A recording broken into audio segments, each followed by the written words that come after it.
Don't be ashamed to learn things that you need to know. Here's Sexplanations with Dr. Doe. Sexplanations podcast, episode 40. We're talking to Count Boogie, who has done all of our jingles for this show because I consider you an expert on paraphilias, and that's today's topic.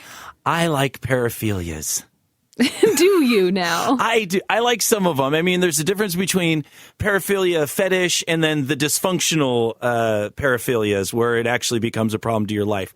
But actual fetishes and kinks and things like that can be a lot of fun. Yeah. So on the show, we do a shout out to the people who pledge at the boss level. They support us on patreon.com/Sexplanations podcast. And for those people, we do the test question, the jingle that you made about testes. Oh, that's right. I totally forgot that. Oh, it's so cute. So I want to give a shout out to all of them. Donna Flint, Paul Nixon, Joanna, the Millers, and the Fletchers. This question is going to be asked of Count Boogie, but it's in all of your honors. Dr. Doe is holding testes. She's holding testes. Cameron. So, multiple choice. Okay, good. I like multiples. Multiples are good. Not for me, but for partners. Yeah. When did the mental health field determine that paraphilias are not ipso facto psychiatric disorders? Okay. Give me some choices. 1973, 2001, Those are my 1970. Those are my choices.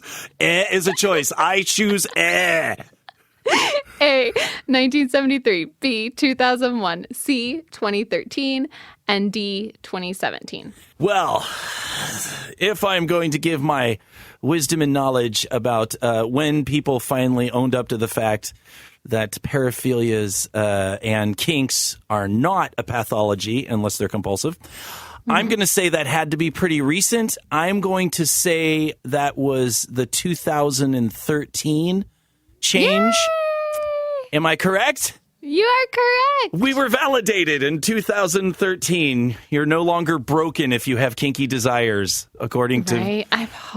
So it's sad that it's more recent, but I remember being in school knowing that change was going to be made in the Diagnostic and Statistical Manual of Mental Disorders in May of 2013, and I counted down the months until that came. I was so excited for it. It was an amazing...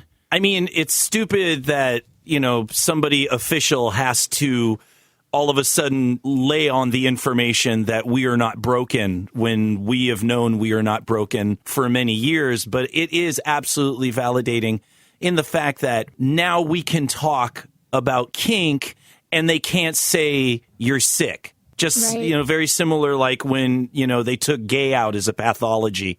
I think that was in the 90s or something, wasn't it? That was the 1973. Oh, that was the 19th, so it was no longer a pathology then. So even though it seems kind of, ironic and stupid, it is validating, and it really has made a difference in the community, the BDSM kink community. It's made a big difference in how we can now approach when we go to colleges and when we go speak at places and when people talk to us. They can't say, oh, you're crazy, that's a mental disorder.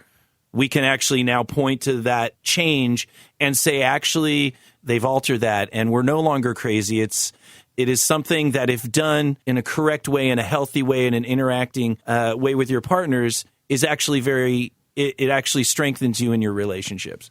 Oh, that's a fun way to look at it. It is. It's been exciting. I mean, because I've seen a little bit of both. And you still hear people try to say that it's a sickness and an illness. And you know what? That's okay. That's their point of view, that they're coming from ignorance, not stupidity, but from ignorance. They have their background, their experience, their religious programming, their social programming. And so it's exciting to be able to have those conversations with people and to show them, hey, we probably have more in common than you think.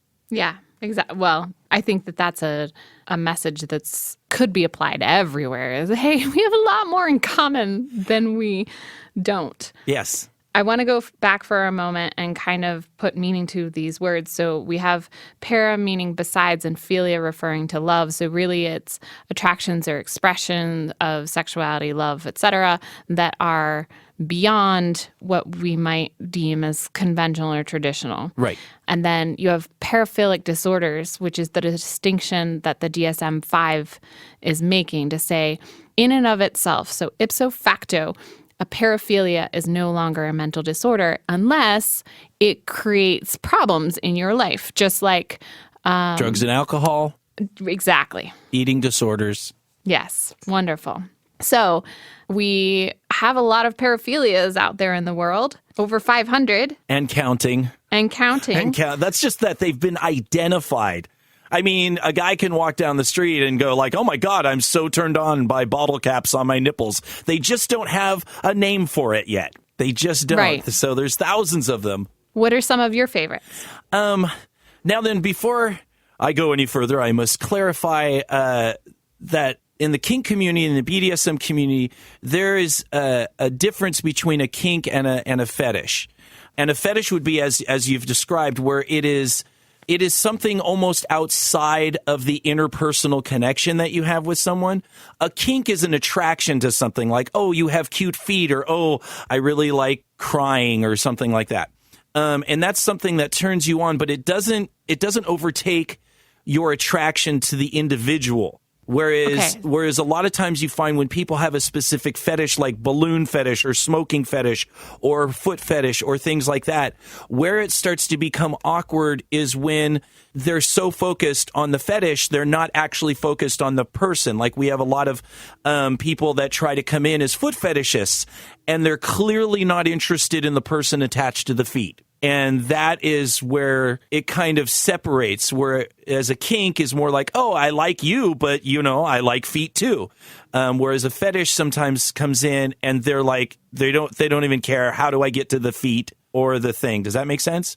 Yeah, of course. I mean, fetishes by definition are a type of paraphilia where the attraction is to the inanimate object or the body part. Right. And I think what you're saying is that in kink, it's something that is maybe preferred or optional, but it's not exclusive. Like you don't have to have that inanimate object or body part or experience in order to get off. It's something that you enjoy, but it's also about the larger connection to the person. Absolutely. That is absolutely.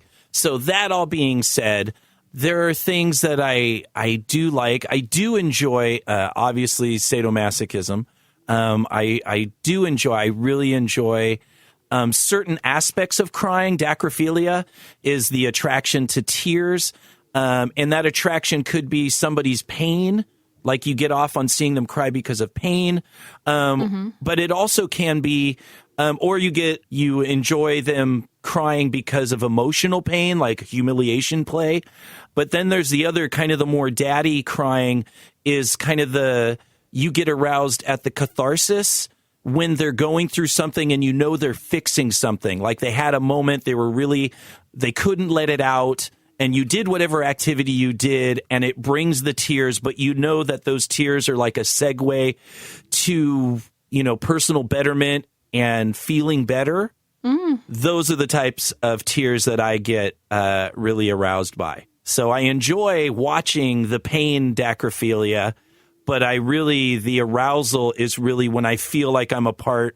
When those tears happen, that lets me know that we're fixing something, and that's like very exciting to me. And for you, you would describe these as preferred paraphilias or optional paraphilias? Absolutely. Like you could take them or leave them, but you don't need them in order to get off. No, absolutely not. I'm a kinky person, so I have like 10,000 things that I find arousing. It's true. I could probably list most of them. But yeah, I get aroused when I'm putting wax on someone. I get aroused when I'm lighting someone on fire. I get aroused when I'm spanking someone.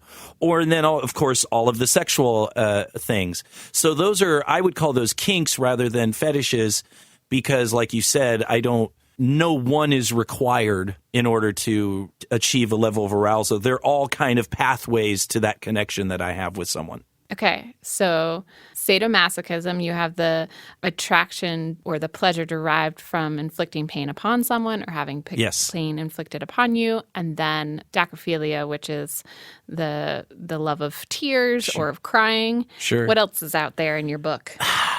I mean, there's things that I find like really interesting. I'm not going to say that they're super arousing, but a lot of my arousal is based on mental. So, which it is for most people, but I kind of separate my dick from a lot of things. And, you know, because it's just very sexually fascinating and erotic to me. Like there's certain things like dollification or limp body, where the person pretends to be like a doll or limp.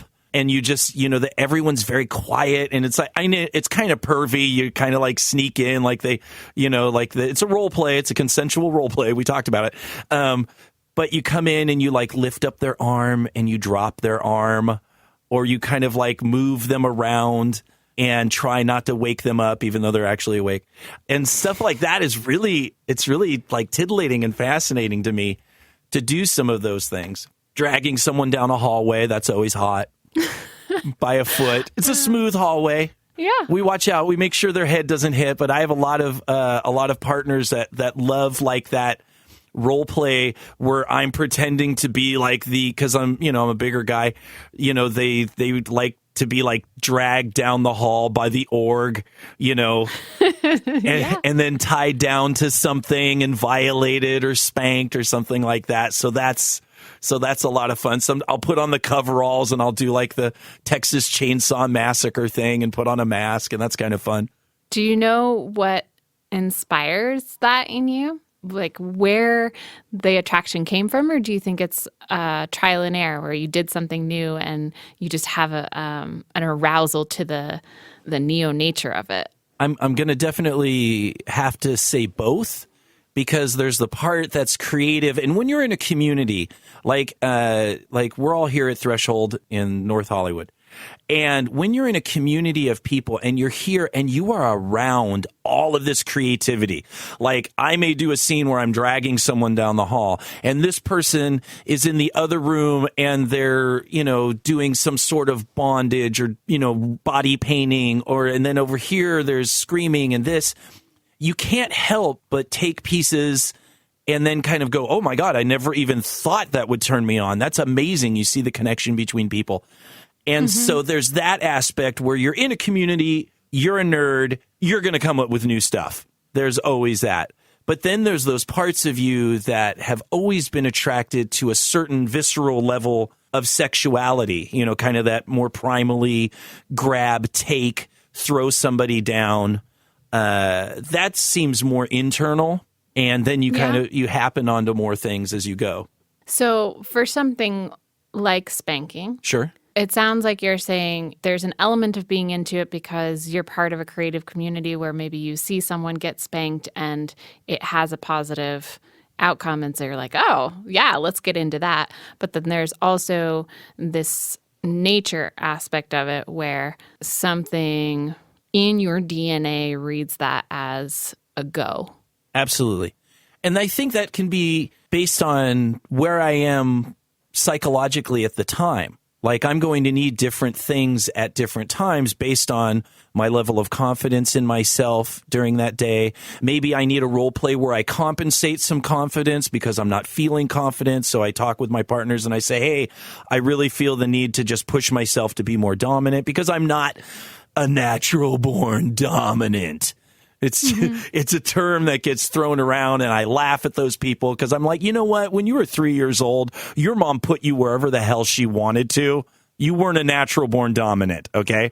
Sometimes you have to fight through these things to achieve that level of dominance that works with you and your partner. So there are some times where I'm in a different headspace, and then different types of behavior during play are needed for arousal. Does that make sense? Yeah, I think I'm focused on how you have these conversations with your partners before you play. I know that. Yes. But I love hearing it again and again that even with something that is like a second language to you, you still pause, have the conversation about what you want out of a scene or an experience, and then go about achieving that. I think it's so cool. Well, you kind of have to. Because if you don't, even though, like, say, my one girl, Mew, that I've been with for 3 years, we have played hundreds of times, hundreds of different ways. But once again, this isn't a fetish. She is not a thing. I know she is a person with her own thoughts, feelings, confidence, resentments, narcissism, insecurities. At any time, any of those can be occurring. So if I'm not communicating with her about what she's going through at the time when we start to play, as well as telling her what I'm going through, that's when you're going to start running into real problems in the middle of a scene. Because just because someone says they like something today does not mean they're going to be in the headspace for that thing tomorrow. This weekend was a perfect example. Before we played, she's like, "Oh, I really want some play," and I go, "Okay, let's have it be a girl's choice tonight. You go ahead and pick 5 toys, and we'll play with those." So she picks her toys, and we get there. We get up to, I put her on a St. Andrew's cross in the main room. It was real sexy, and stripped off her clothes. It was all romantic. And then before I started playing, we do that little check-in. Are you here with me? Are we going for this? And she says, "Hey, I'm going to start my period." And that's all she needs to say to me, because I know that means my skin's going to be more sensitive. Please don't hit me as hard as you would normally, that I enjoy, because my skin is about 3 times more sensitive. Oh, my goodness. So I need to know that, because if I go in and I just assume, hey, I know this person's a heavy bottom and she loves marks and she loves this, and I start cracking away, instantly the headspace of her is going to deform into something very negative, because she can't handle that in that moment. So just that little check-in lets me know that's totally okay. I like the reaction. If I don't have to hit you so hard, it saves my shoulder. So I just want the reaction. So those little communications, and we were able to do. I adjusted the level I did on her, and I was still able to bring out all the same reactions and sensations, but it was in a way that she really enjoyed. She was really grateful for that. Right. Oh, my goodness. That's so beautiful. I love that about the kink community, BDSM. I don't want to just teach it so that people know that it exists. I want to teach about it because there are so many things to draw from the community as amazing behaviors to improving everyone's sexuality. And the fact that you talk about preparing and then checking in again, or knowing these nuances about how the body changes and being able to have that dialogue is just so beautiful. It was a long learning process. I mean, I used to, I've always been a communicator and, helpful. I used to be a preacher and all that stuff long ago. But my communication, my ability to actually think about another person's feelings, to be constantly have that in my mind, is all from the kink community, is all the years that I've been here. Because I've seen it go bad. I've seen it go bad with myself. I've seen it go bad with my partners. I've heard endless stories of it going bad by not communicating. And even if it's just a little communication, that goes so far. And literally, nobody thinks that when they come into the lifestyle. Everyone comes in the lifestyle and they're going to go public. They want to go to a BDSM facility, and they think it's about, the kink. And then, like, very quickly upon arriving, you're like, oh my gosh, I'm going to actually become a better person. Yeah. So once again, I have to default to depending on the place you go. I had that experience here at Threshold. There are some dungeons and clubs out there where they don't emphasize communication as much, and maybe they drink a lot and it gets a little rapey. And so I'm not going to say any BDSM facility you walk into is going to be automatically very nurturing and great and positive. You still have to do your homework and check, but many, many communities out there have this positive vibe about them. They do. It's true. And I think maybe it's the opposite of the reputation that society gives it, where the kinky world is seen as like abusive or dangerous, when in reality, there's so much to it that is more consensual and safer than vanilla play. Sure, you don't get nearly as many consent violations in a well-run BDSM dungeon as you do at a rave or a bar or any other number of places where people... A bedroom. Yeah, or a bedroom, absolutely. So I agree with you there. So good on you. Okay. Can you teach me more paraphilias? Well, on our show, we just talked about dendrophilia a little while ago. Do you know what dendrophilia is? Not off the top of my head. Oh my God. How can you not know this? It's the sexual arousal to trees. Dendra? Yeah, like dendra. Oh, shit. Don't ask me to pronounce it correct. You're the academic here. I love how you're like, Lindsay, how could you not know? Well, you should just interpret. You know. You know, like those 500 paraphilias. Whatever. It's dendrophilia. It's the tree hugger with boundary issues. Because it's true. It's like I have whole stories where I was going to kill myself 20 years ago as a drunk, blah, blah, blah. I found a tree. I became friends with this tree. I rescued this tree. It helped me not kill myself. So I had a relationship with it. It was a one-sided relationship. The tree had no idea I was alive. But I put a lot of energy into this tree, and that helped me. But I never rubbed my penis against that tree. And I would like to just say that I kept those boundaries. But there are some that literally, and the more we talked about it, the more you found people that all of a sudden kind of like, oh, in a dirty way, I could do that. And I'm like, it's a tree. Wait. Are you telling this story about yourself or someone else? The tree story is mine. The tree, my relationship with tree, I just call it tree. It doesn't have a name. For the last 20 years, there's a specific tree. I now have tree babies. I have 3 generations up in the roof of Threshold that I grew these little baby trees from the tree that I saved. It's like a whole, sweet, sad emo story.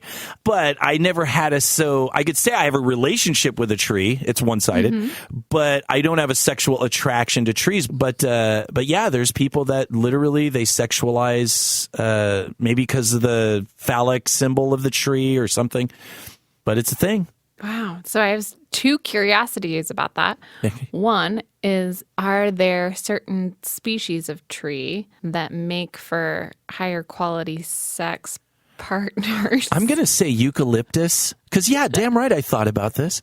Because some eucalyptus trees have that really smooth, that's why insects don't like eucalyptus. They create that smell to ward off insects because the bark is very smooth. But maybe something that has holes in it. Anyway, the Look other at one that you, just going to that dirty, dirty level. Dr. Doe, you should be proud of yourself. I am. You are a good My pervert. mind is always See, there. because then worry. all of a sudden you start thinking, hey, there's a hole in the tree. I'm going to go for it.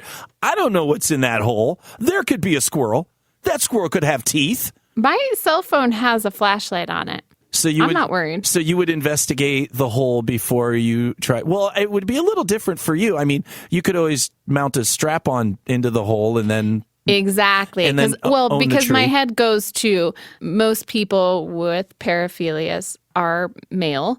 And so I'm thinking of it from that point of view. If I were to fuck the tree, though, it would definitely be all about a smooth branch. Or people have even produced phalluses out of wood. There's a company called Knob Essence, Nobessence, who their whole product is wood. And oh yeah, that's good. That's Look at good that. stuff. See, you have a little bit of the denge. You got a touch of the denge there, Dr. Doe, a little tree thing. So now, when you get aroused, because obviously you've thought about this at some point, if you're not just thinking. I have. Have you? I don't know. You seem to get very specific, and you had the website spelled out perfectly and phonetically for your listeners. I'm thinking you've thought about these wood things before, and I'd like to know what that's about, young lady. Okay, well, first let me tell you the second curiosity I have, which is whether or not The Giving Tree by Shel Silverstein, is that soft core erotic literature? Well, I don't know. But to answer your question, I was in school in San Francisco, and there was a sensatorium event that was put on by some classmates where they just pulled a lot of sexual and erotic experiences together in one place. And I dressed up in a kinky little outfit and went, and there were 2 people there. they did costumes that were so beautiful and carried around with them in a basket all of these wooden dildos. They were from the company Knob Essence, and I just thought they were the greatest thing because I really struggle with vibrations. Sure. Vibrators are really hard for me. That fast movement is uncomfortable. Sure. And I loved the idea that this was a very natural material. They, at the time, covered their product with, I think they called it a medical grade silicone called Lubrosity. And so I have always been a huge advocate of them. They actually sent me their whole line, and my flogger, which is, I think at the time it was being sold for over $200, comes from their company. So I'm a fan of them. That's why they're on the tip of my tongue. Okay. You had like a little romantic twinge, and when you were talking about the wood and made out of the, and the way you were your voice kind of dropped a little bit. And so I'm just noticing that you may have kind of a things for wood, and there's nothing wrong with that. Just to your Count listeners. Boogie, I probably have Go ahead. To your listeners, a little safety tip. If you're going to use hard, solid dildos that are made out of wood, just be careful vaginally because you can injure your cervix if you get aggressive with that. And in the moment, you're not going to care because you're all turned on. But then next thing you know, you got to trip to the doctor. Yeah. But you don't care, do you? I think I'm turned on by... You want the tree. All of the things. You got the denge. Because I can just connect it to life. Maybe I'm just turned on by life. I think a lot. Those would be like earth fetishes, because a lot of people get aroused at the beach. A lot of people get aroused in nature. So you would think any of the items that represent to your mind nature, which would be a tree, sand at the beach, definitely not in crevices, but sand at the beach, or seawater, or, any, type of thing could inspire arousal. Absolutely. Because how many of us go to these places and you just feel alive? And when you feel alive, you're circulated. And when you're circulated, you get aroused easier. So right. But I'm not even saying life as in nature and living things. I'm just talking about being turned on or getting high from the experience of life. Like traffic? You get nipple erections during traffic? You are just a kinky person. I mean, I can draw a connection to that. I teach my clients to use traffic lights as a cue to action when they need to work on their Kegels, or when they should make contact with their genitals with their hands so they can learn how to masturbate. Almost everything in my life has a sexual connection. Okay. All right. I'm not going to see instantly. I want to find the thing that you go, I want to find your squick factor. So I'm just going to hold that back. I'm just going to hold that back and just say, yes, you are attracted to life. I mean, I can tell you where I get turned off. I wouldn't necessarily say shame on someone else. No. I am totally opposed to yucking someone's yum, but a vomit does not get me off. It's rainbow play. You call it rainbow play? I think I'm pretty sure it's called rainbow play. I mean, yeah. Edamophilia is its official name. Is that what it's called? Edamophilia? Yeah, but I think rainbow play. Rainbow play is so cute. Like if you clear out your stomach and then you eat a bowl of Fruity Pebbles and some milk and then do it, it's like a rainbow. There's no bile in it or anything, or is that stuff, whatever's in your stomach? Come on. See, now you just gave it an element of allure, because the thought of someone wanting to please another person by eating Fruity Pebbles, right, to create a really beautiful girth. What is it called? An girth. Just call it girth. Sure. One of those. I want you to girth Fruity Pebbles on me because you love me. Then to me that's beautiful. Yeah, okay. I have not done that, but there are definitely people, and that a lot of those, especially foot fetish and scat fetish, pee fetishes, all those types of things. A lot of those have to do with the smell that comes with it. That for many people is a very unpleasant smell. Yeah. And so that's totally cool. But I saw some research. You would probably have a little information on this, especially dealing with foot fetish, armpit fetish, those types of things, that there is a part, I guess, in the amygdala that also controls, next to it is where the smell center is. really close to your sexual arousal center, and that sometimes in the brain it's a little closer. And they found that so that way those pathways are crossing each other. So strong smells to those people, because it's passing so close to their arousal centers, that's why people get off on really all these interesting and sometimes crazy smells. Wow. I don't know. Okay, I'm curious. I'm going to do some more You research. do some research, because I could just be full of shit. I found it on the interwebs, and we know that's only half true. But it looked, I think it was like Mayo Clinic or something, so it looked legitimate. I like it. I am looking at Wiki's list of all these paraphilias, and I want to name some that I think are really beautiful. So there's sophophilia, which is the paraphilia for learning. Oh, I thought it was for having sex with couches. No! Oh my goodness. There is one though. Is it? Come on, couch cushions. Come on, you're a teenage boy. You're gonna hump the bed. You gotta. That's pressure. You gotta. Fortunately, we now know. Put some sort of plastic or something there. But I thought that was sophophilia the second you said it. I'm like, yep, done it. That's funny. I mean, there is one. What is it called? Because I mentioned it in the episode of Sexplanations YouTube channel on paraphilias, where you get pleasure from imagining someone as furniture, or this is forniphilia. Forniphilia? Forniphilia.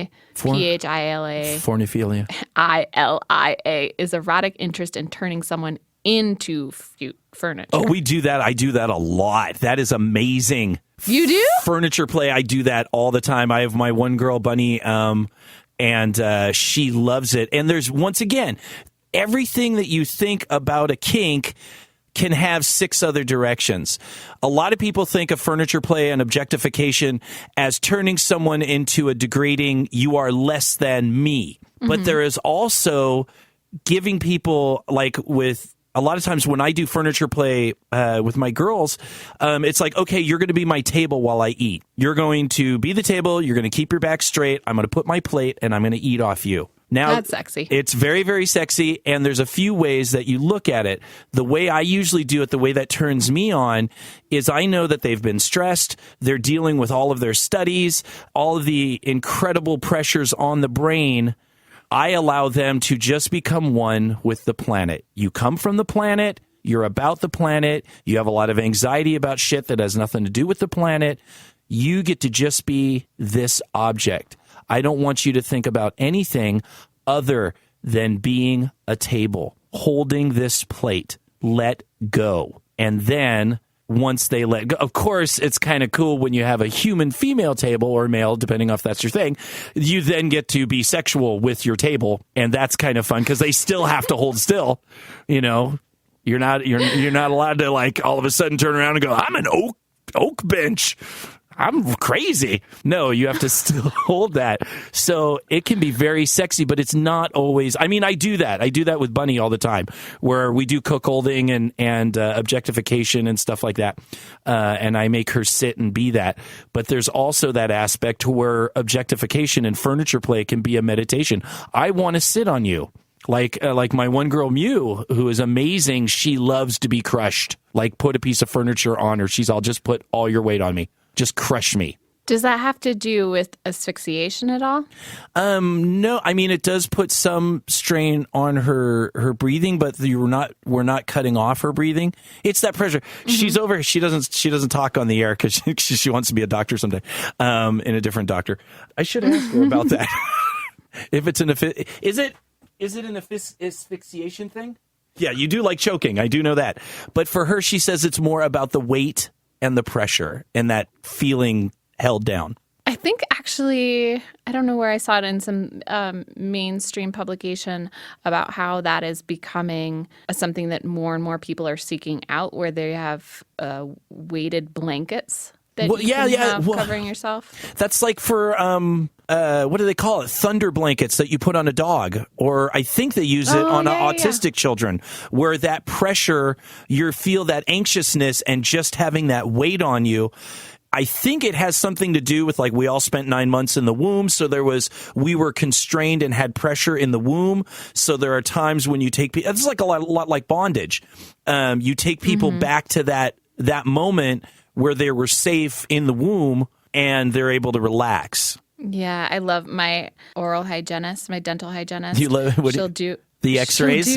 When she does the X-ray, she puts the gown, the heavy weighted gown on to protect me, and then she just knows to leave it there for the rest of the session while she cleans my teeth because I love it so much. That is awesome. You negotiated with your dental hygienist. That is great.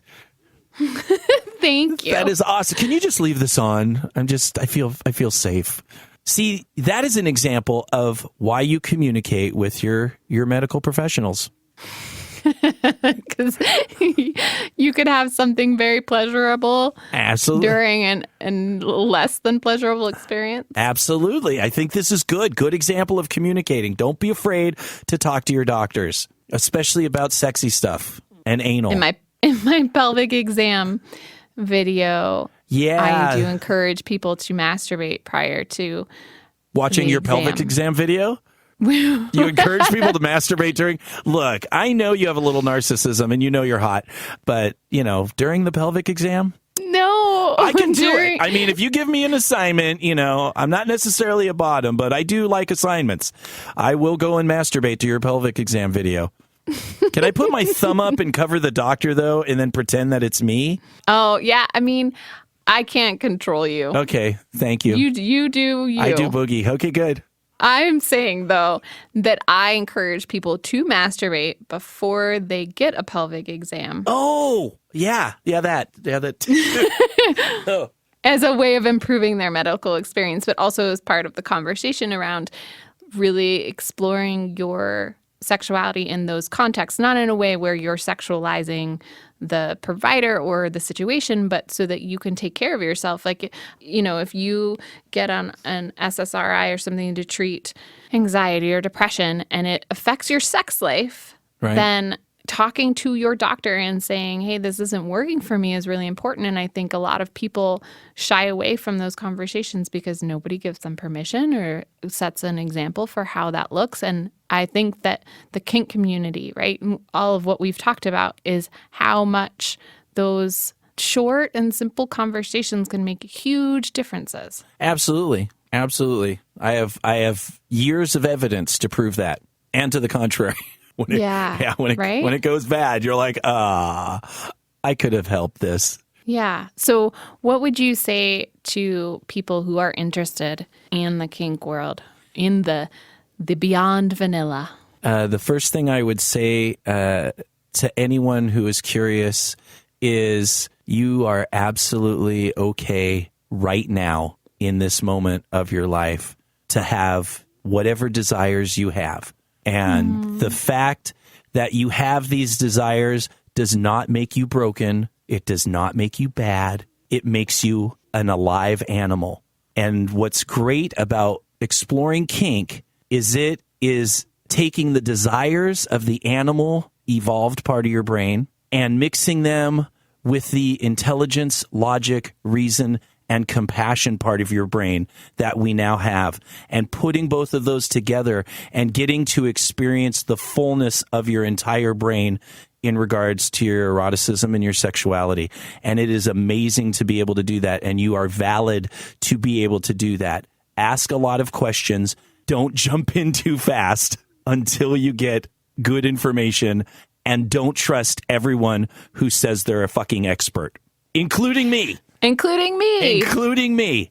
Question everything. There are very, very charming people in every walk of life who will tell you that they are the answer to your curiosities. That's beautiful. I want to add to it, or at least push on it. So when you first started talking about your suggestions, I thought about one of the most common paraphilias, which is pedophilia. And so you're saying to the listeners, this is who you are, and there's nothing wrong with who you are. And I apply that to pedophilia, and I absolutely agree. Like, that is how your attraction expresses itself. This is what you feel. It's you as a human being. And then I think, distinction between something like that and maybe, what's another one that's pretty common? Like a foot fetish is the element of consent. Yes. And so while we want people to express their sexualities as much as they possibly can, we also have to accept and honor the sexualities or just the humanness of others. Absolutely. Or not the humanness if we're talking about animals, but the social, what is the word I'm looking for, Count?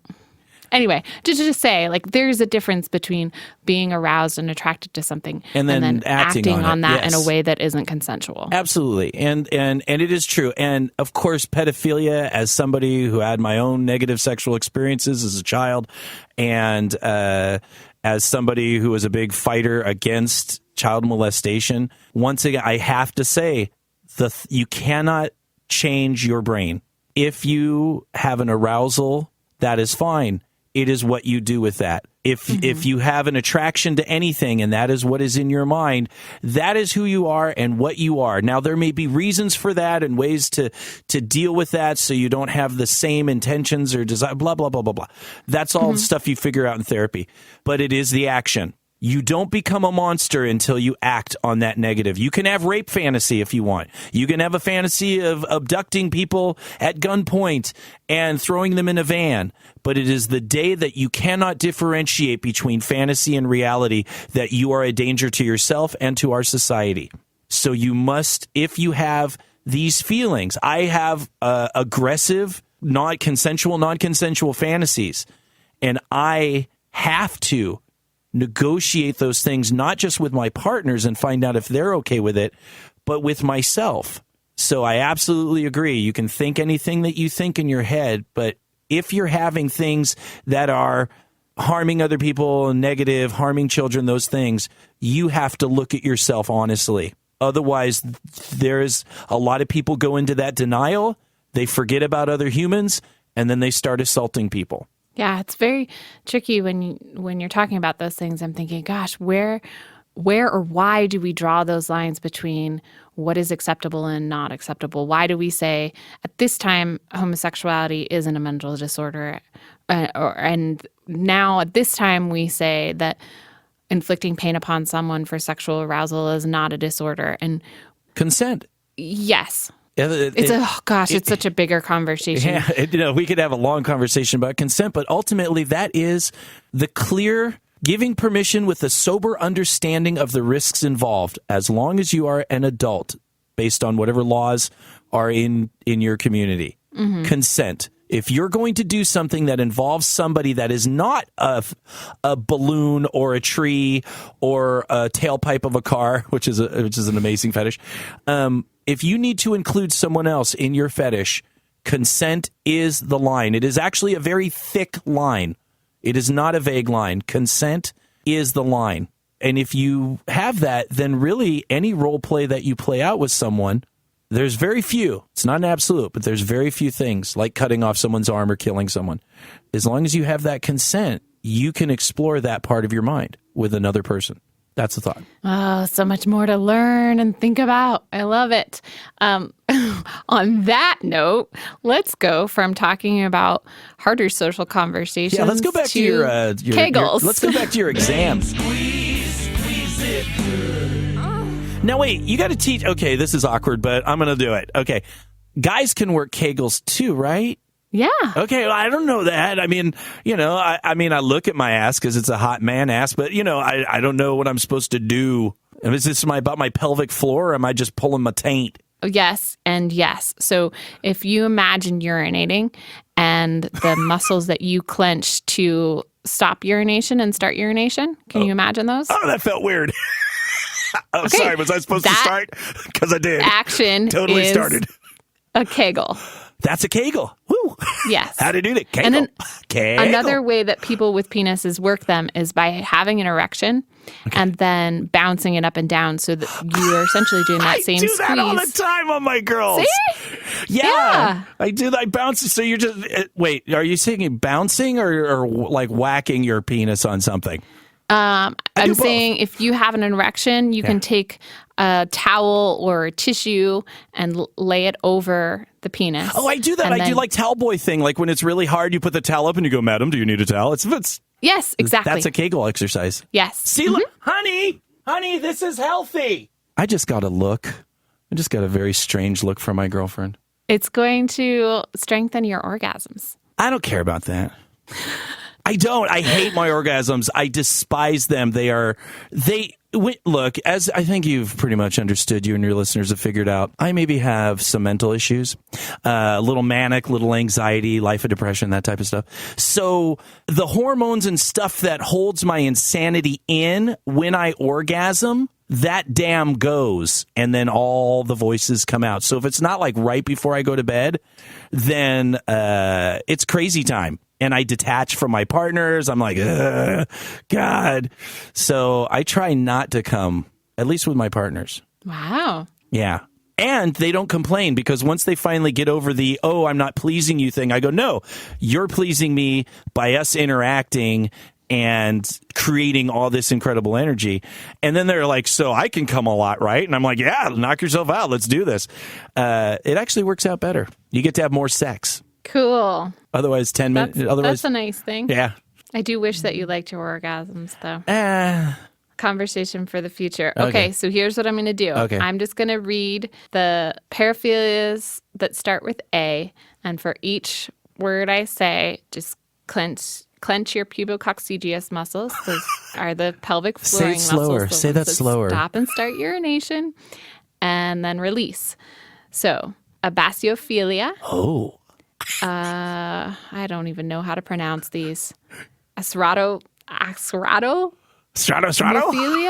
What is that? Aglangamatophilia, algolagnia, andrometrimetophilia, analianlangia, anthropophallolangia. I like how you're getting more and more drunk every time you say it.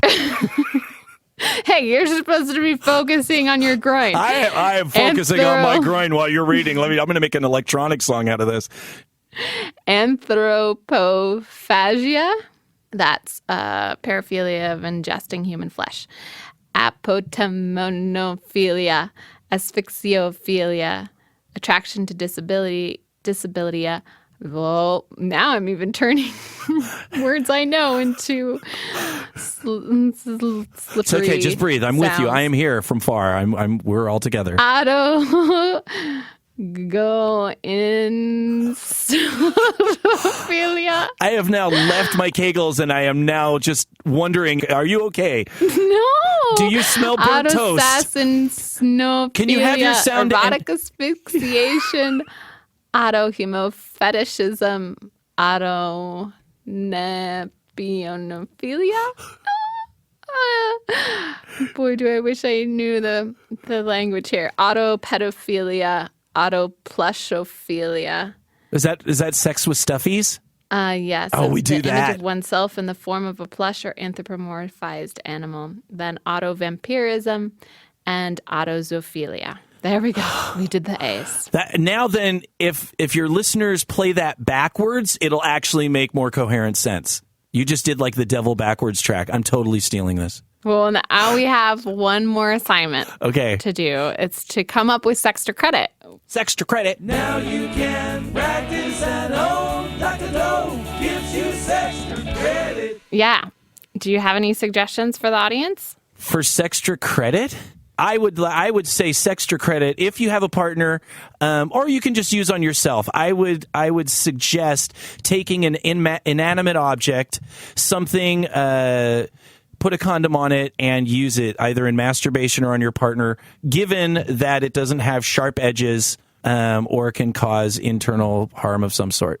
Any inanimate object? Because you're looking to like strike a fetish in this person, or you just want them to explore. Just explore. Cool. I mean, if you're a girl, or if you're a female, I'm sorry, trying to be more not pig.